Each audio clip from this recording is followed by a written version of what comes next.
ठाण्यामध्ये बासरी महोत्सवाचं आयोजन करण्यात आलंय। काशीनाथ घाणेकर नाट्यगृहामध्ये हे आयोजन करण्यात आलंय। बासरी वादन महोत्सवाची जोरदार तयारी सुरू आहे। 4 व 5 जानेवारीला बासरी वादन महोत्सव ठाण्याच्या काशीनाथ घाणेकर नाट्यगृहामध्ये होणार आहे। 4 आणि 5 जानेवारीला बासरी वादन महोत्सवाचं आयोजन करण्यात आलं। या बासरी महोत्सवाचं 16वं पर्व आहे। जगप्रसिद्ध तबलावादक जाकीर हुसेन यांच्या स्मृती समर्पित या बासरी वादन महोत्सवाचं आयोजन करण्यात आलेलं आहे। यामध्ये 90 बासरी वादक एकाच वेळी मानवंदना अर्पण करणार असल्याची माहिती बासरी वादक विवेक सोनार यांनी दिली आहे।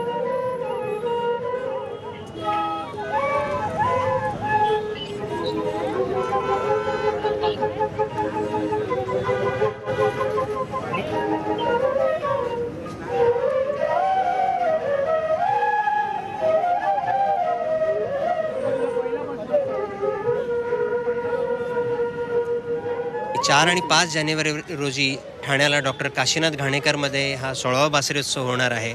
यामध्ये स्वतः मी आणि पंडित रविचारी यांची सितार बासरी जुगलबंदी आहे। अनिंदू चॅटर्जी आहे सोबत, कथक नृत्यांगना आणि ॲक्ट्रेस शर्वरी जेमिनिस यांचं कथक नृत्य, त्यानंतर स्वतः माझे गुरुजी पंडित हरिप्रसाद चौरसिया यांचं बासरी वादन हे पहिल्या दिवशी होणार आहे। आणि दुसऱ्या दिवशी आम्ही 90 बासरीवादक मिळून, कलाकार मिळून आम्ही उस्ताद जाकीर हुसेन यांना स्वरांच्या मार्फत एक ट्रिब्यूट देणार आहोत। आणि 5 तारखेला आपण दरवर्षी जो पुरस्कार दिला जातो पंडित हरिप्रसाद चौरसिया पुरस्कार, तर तो पुरस्काराचं वितरण होणार आहे।